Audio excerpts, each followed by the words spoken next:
The 6 most disturbing things caught on body cam footage. This one comes from Chilling Scares. If you like the video, and I'll see you guys on the next one. Peace. Just a quick reminder that on Halloween night, we have a super cool video coming out. Me and 2 guests will be celebrating hitting 1,000 subscribers with some terrifying videos, and me and the guests will be taking part in some hilarious challenges. After the video comes out, I'll be going live on YouTube where we can chat and watch videos together in real time. I hope you guys can make it. Enjoy the video. On December 25th, Chilling 2020, a Scares. 63-year-old man named Anthony Quinn Warner drove his RV to Nashville, Tennessee's 2nd Avenue and woke up nearby residents with the sound of a robotic digital female voice coming from his RV, warning everyone around the vehicle to evacuate the area.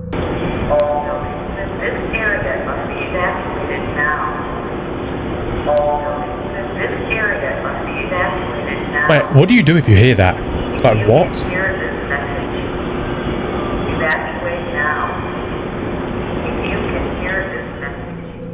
Soon the female voice Wait, I can hear the message. I've got to evacuate. repeatedly mentioned that the RV was going to detonate, and a little after 6 a.m. the voice became more and more insistent, announcing that the vehicle would detonate in 15 minutes. In the body cam footage that was later released by the authorities, a group of Nashville police officers can be seen walking around the downtown area, urging any stragglers to evacuate for their own safety. So you're not doing anything wrong, okay? You're not in trouble, but there is something serious happening down the road. Go for 11. Okay? Do you mind going down to 2nd and Where do they need to go when they are evacuated? That's so weird. That's like something out of a movie. Like The Purge? Yeah. Bro, that's exactly what I was thinking. What the hell?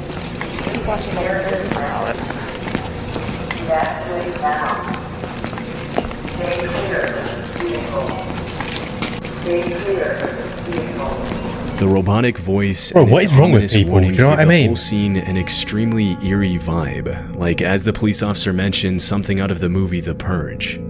Strangely, the RV also broadcasted snippets of the 1964 hit song Downtown by Petula Clark, which is a song about how if you're ever feeling sad or lonely, you should go downtown and you'll feel better in the hustle and bustle of the city. Mate, there are... Unfortunately, the robotic... This man has got something wrong with his head. Clearly. That is weird, mate. This vehicle is going to detonate in 15 minutes. Well, how about piss off? You know what I mean? voice wasn't bluffing, and just 15 minutes later the RV detonated near the AT&T building, causing damage to more than 50 buildings and even collapsing a few of them with its massive blast radius. In the aftermath of the incident, the cops can be seen assessing the damage and moving near. Bro, I legit thought that this was just a hoax and this was like someone that was just mentally not there. I mean, evidently he wasn't because he blew himself up, but bro, that is so messed up. Nearby pedestrians to safety through body cam footage that can only be described as apocalyptic. Second Broad. Commander 425, are you 10-4? He's in 4. Are you guys okay? Yeah. No, my guys. Where's your car? Okay, go to your car. What's going on? 217, myself and 215 are all Oh my god, mate. What else would you do? Like how? I don't. Oh my god. Are direct. There may be ammo in that vehicle. We don't. Oh, I just realised, mate. If any of you experienced this or know anyone that did, please, can you just give me some more details on this? This is wild, mate. Need anybody coming up the 2nd Avenue exposed? You okay? Yeah, I'm good, man. I appreciate it. Even though the explosive inside the RV was extremely powerful, the cops managed to evacuate most of the nearby residents, and thankfully nobody outside the RV lost their lives. Although 3 people were injured and had to be hospitalized after the vehicle incident, the only person who lost his life was Anthony Warner himself, who was still inside the vehicle at the time of the detonation. After the incident, the authorities started digging deep into Anthony's past to figure out what could have caused him to do something so insane, and what they found was pretty disturbing. Oh god. As it turned out, Warner was pretty much a paranoid loner obsessed with conspiracy theories about shape-shifting alien lizards that were trying to take over the world. It was also revealed that 16 months before the explosion, Warner's girlfriend had called the cops to report that Anthony had been building explosives inside the RV outside their home. Even more disturbingly, less than a week before Christmas, Warner's neighbor had reportedly asked him if Santa was going to bring him anything good for Christmas, to which Warner replied, "Oh yeah, Nashville and the world are never going to forget me." But despite the clear desire for attention, the cops never managed to truly figure out Warner's motive, and it was eventually concluded that he probably didn't want to hurt anyone, and that a fatal cancer diagnosis mixed with other factors had contributed to Warner's declining mental. Mate, I tell you what, look, the geezer was unsuccessful. He didn't kill anyone. Yeah, okay, he ruined a couple of buildings. He says that America aren't going to forget me. I've never heard of this before, and I can guarantee you that some of you that live in America still also have not heard of this. Everyone's forgotten you, you f***ing creep. Mental health. You know what I mean? What a weirdo. Idiot. On March 9th, 2023, at around 12:30 p.m., an anonymous caller dialed 911 and told dispatchers that a man that had just run into a food market on Cleveland's Central Avenue was claiming that he had just been kidnapped. As soon as police arrived, they were able to talk to the alleged victim, and the jarring conversation was captured on one of the cops' body cams. Okay, here you go. To fix his busted pipe for his washing machine. Okay. I was putting a water line for his ice for his refrigerator. And when I got downstairs, there was another dude came out. They had guns on me and they robbed me. I mean, they tied me up. They had plastic laying on the ground. Oh my god, they were going to... Disturbingly, the zip Jesus, ties they were going to kill him. duct tape that were used in the kidnapping can still be seen on the man's body as he explains what happened to him. As the victim mentions to the cops, the perpetrators forced him into his this was own only van, last year. robbed him, and then held him for ransom before he managed to escape. What the hell, man? So they put this on my face. They get me in my van, and they bring me over here. They turn the location up on my phone. One of the guys is in back with me. And Which way the car go? Huh? Where the car go? It was parked this way, and I ran all the way down here to here. We were parked right over there. You're parked on 49. Yeah, What kind of car was it? It's my van. As the cops later found out, the main perpetrator was 51-year-old Ahmed Johnson, whom the victim had been in federal prison with at some point in his life. After digging deeper into the case, they uncovered the whole story of the kidnapping. As the victim mentioned in the video, the kidnapper had hired him for a plumbing job, and when he arrived at the house in Cleveland's Buckeye Woodhill neighborhood, he was led downstairs where he would allegedly be shown the leaky pipe that he had to fix. Once downstairs, You wouldn't go Ahmed down led the there, would victim you? to another room where another man jumped out and held him at gunpoint. After stealing his phone and Apple Watch, the kidnappers bound the victim and put him into the back of his own van. As the perpetrators drove the van towards the city's central neighborhood, they made the victim call a friend and bring around $15,000 to a nearby gas station in exchange for his return. But as the van slowed down, the victim somehow managed to jump out and ran down East 49th Street. Thinking quickly, the victim ran into a convenience store where he would be protected by the public eye, causing the suspects to drive off. 2 weeks later, the cops managed to make an arrest, and Ahmed Johnson was charged in Cleveland court with aggravated kidnapping. As of today, there have been no further updates to the case. What an arsehole. Jesus. On September 9, 2019, an Albuquerque Police Department officer saw a young man performing a traffic stop on a gray Nissan SUV. Strangely, the man wasn't dressed like a police officer at all. In fact, he was dressed as an ordinary citizen in jeans, a black polo, and an Air Force cap as he wrote down the driver's information. Sensing that something was off, the officer pulled the man aside to talk to him, and from the beginning, the man seemed a little on edge. You gotta talk to him for a minute.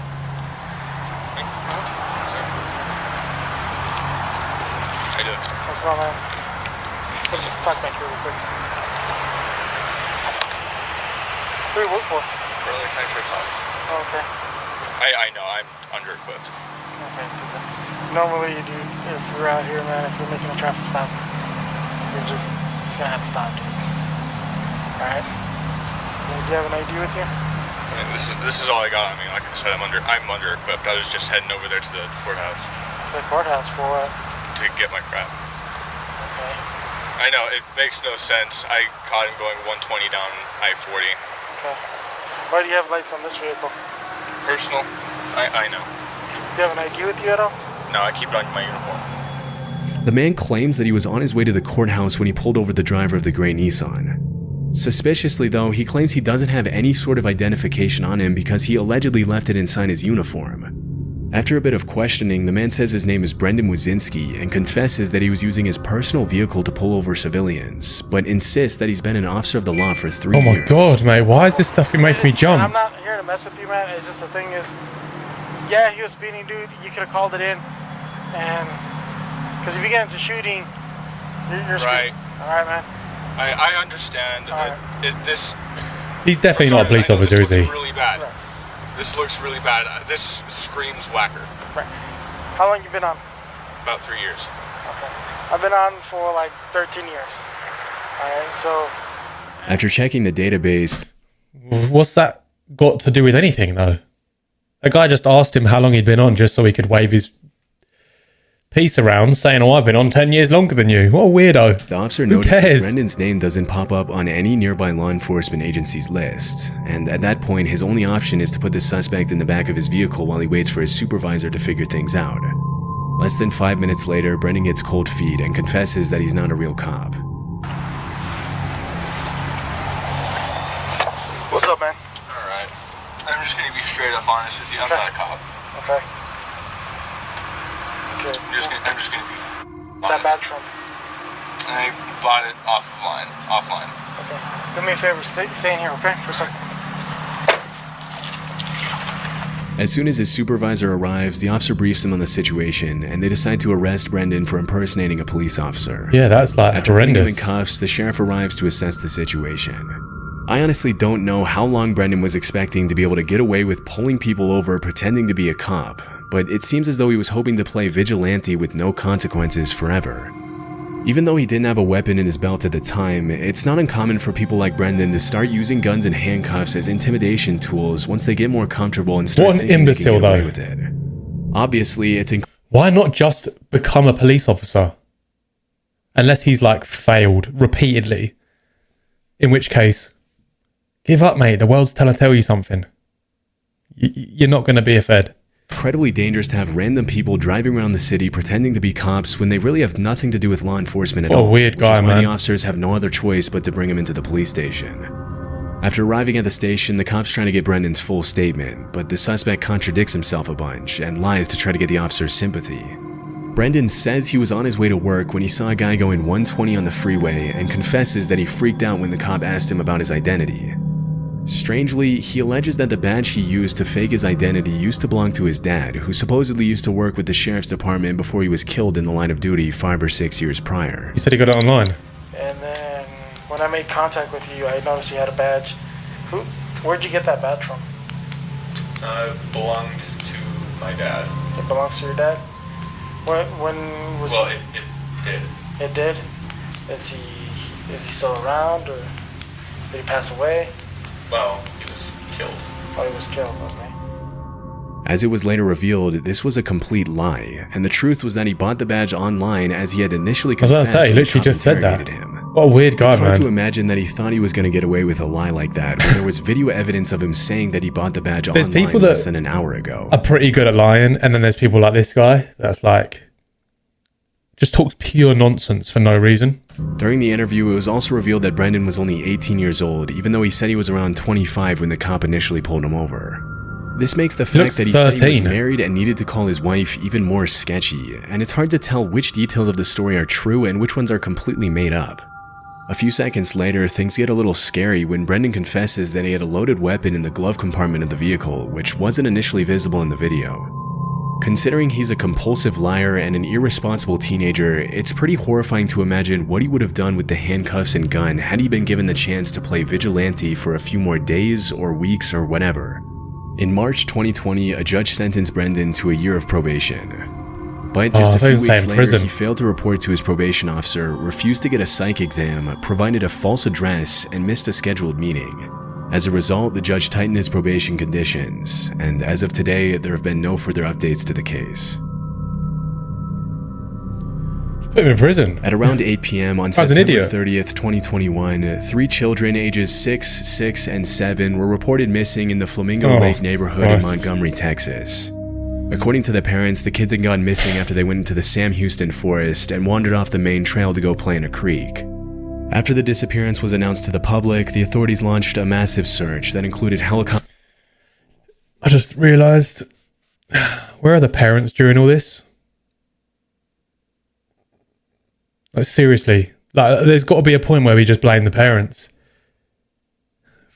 Honestly, like it baffles my brain. Off-road vehicles, and hundreds of police officers from multiple law enforcement agencies. The next morning, an anonymous Good Samaritan who was very familiar with the layout of the woods decided to take matters into his own hands and went into the national forest by himself to find the kids.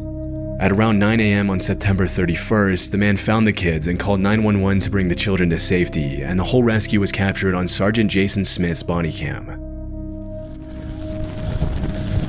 Come on, can y'all come to me? Come to me. Yeah, come to me. There's an opening right here. Come on, kids, come to me. They wouldn't let me in over here last night, so I just took off around the back. I've been looking all night long. Yes, sir. I have all Jesus three is children. Good, ain't he? Ain't Jesus good? He is good. Kids, I'm the police. Are y'all ready to get out of the woods? Come on, buddy. Let's get out of here. You Wait. got cheeseburgers in your car? We're going to get something to eat. Okay? You want to hold my hand? We'll get out of here? Even though the kids were found just a little over a mile away from where they entered the woods, they'd still been lost for over 24 hours, and pretty understandably they were hungry. As it was later revealed, the kids had spent the night in the forest, sheltering themselves under a fallen tree until the volunteer came to rescue them, which is why they had leaves and branches in their hair in the footage. So who's this guy then? Grab hold of that. There you go. You're really strong. Am I really strong? I don't think Lose your shoe? I got you. Even though they had spent the night Hold on, in a who is warm this guy? shelter and hadn't had anything to eat for 24 hours, the children still seemed to be in pretty good spirits as Sergeant Smith escorted them out of the woods, and toward the end of the video he can be seen guiding them to the clearing where a bunch of cop cars sit waiting for them.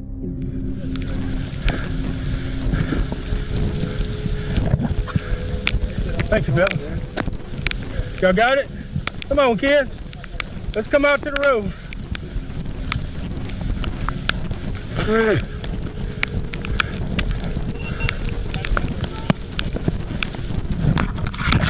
Whoa, good.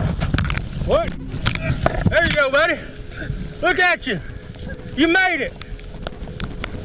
It's honestly pretty terrifying to think that if they hadn't been found then and there, the kids would have probably ended up succumbing to the elements. But thankfully, they were able to get back home to their parents. Wait, so who was that? Well, I'm so confused.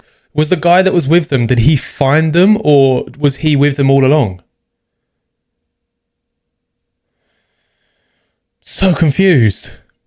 Because if they were on their own, then honestly, shame on the parents. February 30th, Shame on them. 2017, New Mexico police received a disturbing call from a witness in Nevada who claimed he had seen a woman being taken out of her Las Vegas apartment by a man and put into a white van with a Texas license plate. After receiving the alert, the cops were able to locate the van in question less than 24 hours later and arrest the driver and passenger. Passenger!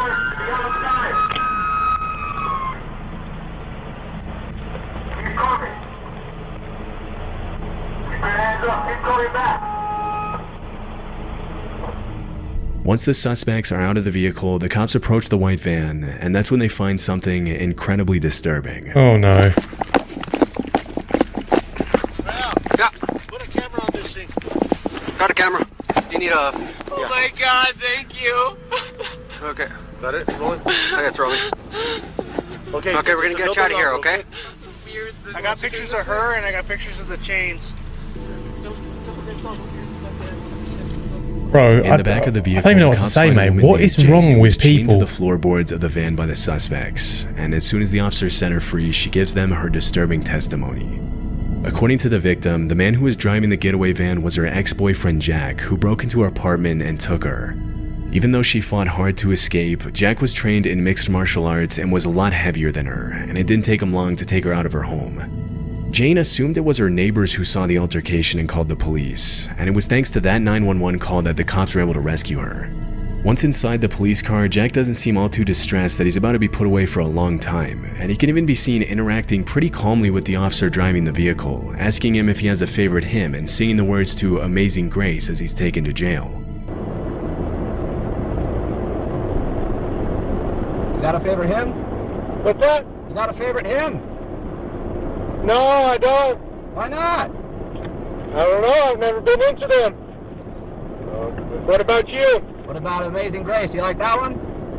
I'll take it.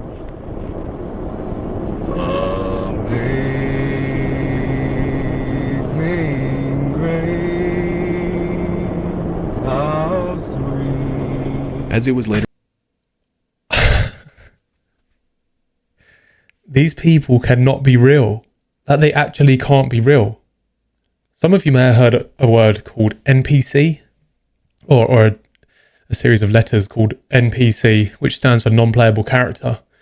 It refers to people in a video game that are just there to fill space, basically. They're people that don't really have a purpose. They don't really say anything. They don't really do anything.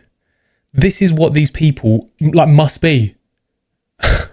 This is an NPC that has played a side mission. This guy can't be real. It can't be. Jack's accomplice in the kidnapping was 19-year-old Samuel Brown. In the other cop car, Samuel asked the police officer to have a conversation with him, claiming that he's scared of everything that's happening. Is it okay to talk? Is it okay to talk? Yeah.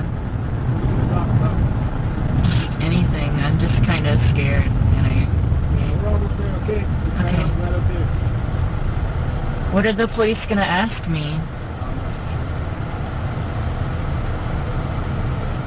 During the investigation, the police found that Jack and Samuel had planned to take Jane into a cave in New Mexico that Jack had dug into the side of a hill, where they would later brainwash her into marrying one of them, according to the police report. Mate, they're both smiling. After the horrifying incident, Jack was sentenced to life in prison, and Samuel to a little over 5 years in prison. It's pretty disturbing to imagine where Jane would be if that 911 call hadn't been placed and the cops hadn't intervened.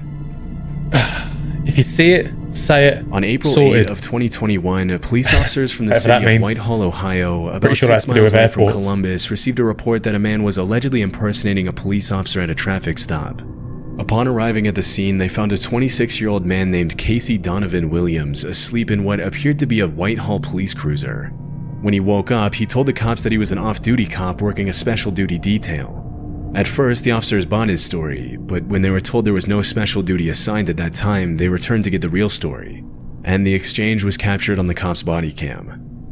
But you have no ID from them, all right? No. And what is it with all these young children?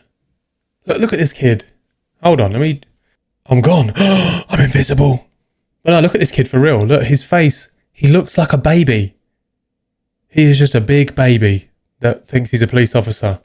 Just go to the academy and become an officer. I talked to the chief. No. I'm asking you a direct question. Have you been sworn in by It's them? very important you answer this correctly, because being a former police officer or someday a current police officer, you know if you lie in this situation, you go directly to jail. No, I'm not. So I'm going to put that right listen, out. I'm not. So if you are telling me you are a police officer right now, is that what you're telling me? So you are not a commissioned police officer. I have spoke with the chief. That's not what I'm asking you. I'm asking you one question. Are you a commissioned police officer through the state of Ohio? I have an OPUDA certificate. That's not what I'm asking. That's not what we're asking you. I'm explaining to you. No, you're not. You're not answering the question. You're avoiding the question. It's very simple. Are you a sworn police officer anywhere in the state of Ohio with any department?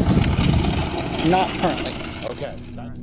As soon as the cops start applying a bit of pressure, Casey confesses that he's not an actual commissioned police officer, and when the cops mention to him that he risks going to jail if he lies, he decides to call one of the officers who supposedly gave him the job to try to save himself from the consequences.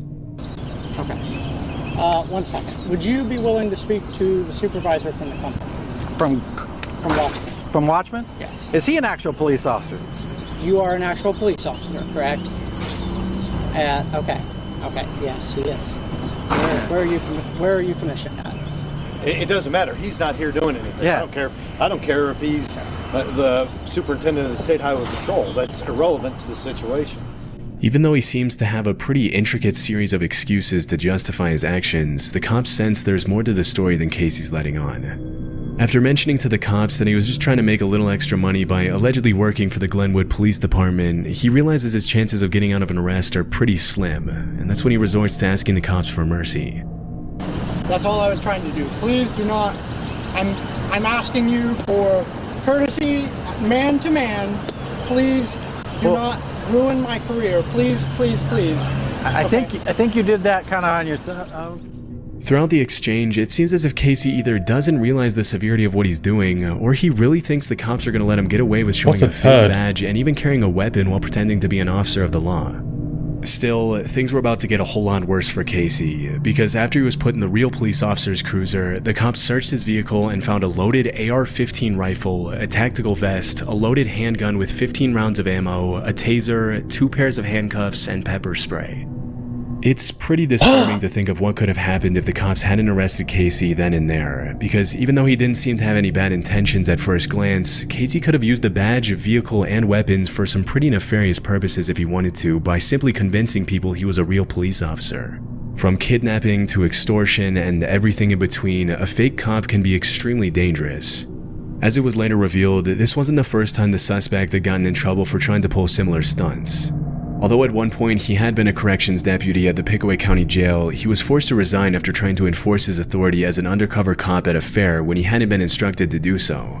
So basically, he's just been a tosser all of his life, and he obviously hasn't changed. Oh my god, I just don't... What goes through people's heads? After the incident in Whitehall, Casey was charged with impersonating a police officer, a third-degree felony, and improper handling of a gun in a motor vehicle, a fourth-degree felony. Bloody hell. Mate, chilling scares. This is like the third video in maybe a week or two that we've watched. This guy's channel's phenomenal. But anyway, if you like the video, subscribe, tell a friend to tell a friend, and I'll see you guys on the next one. Peace.